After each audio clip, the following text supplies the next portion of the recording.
Well, if I speak in the spirit of this time, I must say, no one and nothing can justify what I must proclaim to you.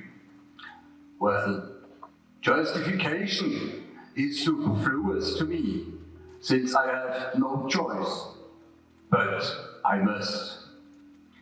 Well, I have learned that in addition to the spirit of this time, there is still another spirit at work, namely that which rules the depths of everything contemporary.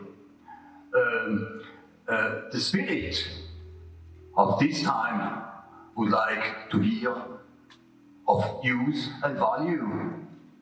I also thought this way, and my humanity still thinks this way. But that other spirit forces me, nevertheless, to speak beyond justification, use, and meaning. Filled with human pride and blinded by the presumptuous spirit of the time, I long sought to hold that other spirit away from me. But I did not consider that the spirit of the depths, from time immemorial and for all the future processes, a greater power than the spirit of this time, who changes with generation. You know, the spirit of the depths has subjugated all pride and arrogance to the power of judgment. He took away my belief in science. He robbed me of the joy of explaining and ordering things, and he let devotion to the ideal of this time die out in me. He forced me down to the last and simplest things. As you know, the spirit of the depth took me, my understanding and all my knowledge, and places them at the service of the inexplicable and the paradoxical. He robbed me of speech and writing for everything that was not in his service, namely the melting together of sense and nonsense, which produces the supreme meaning. But the supreme meaning is the path, the way, and the bridge to what is to come. That is the God yet to come.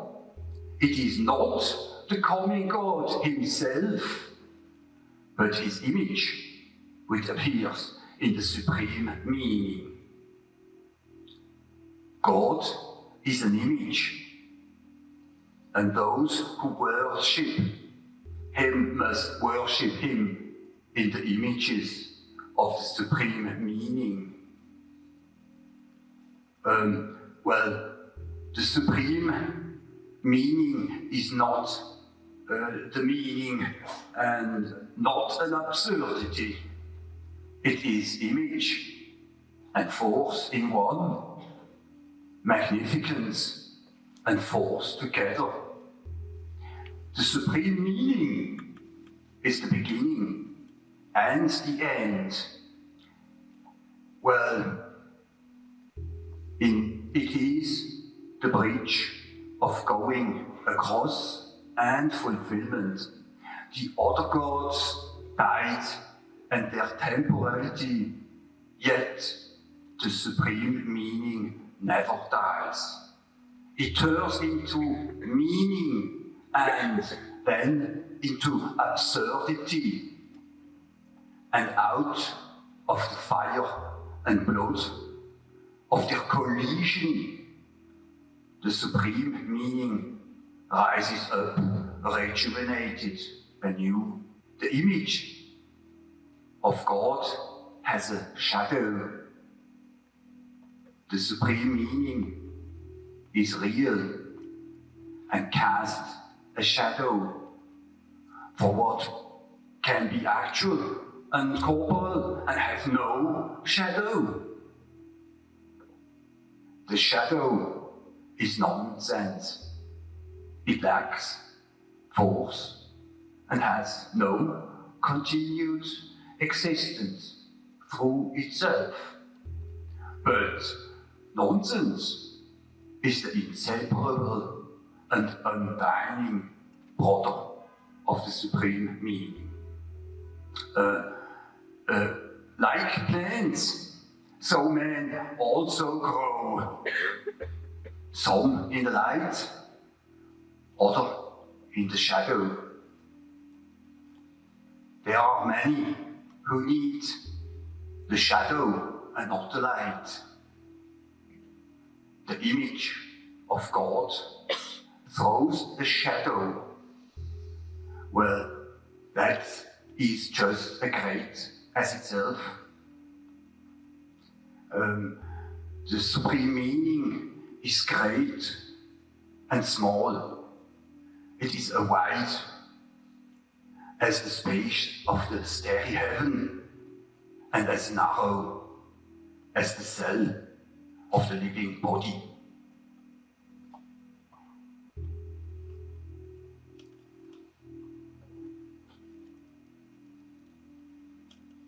My soul, where are you?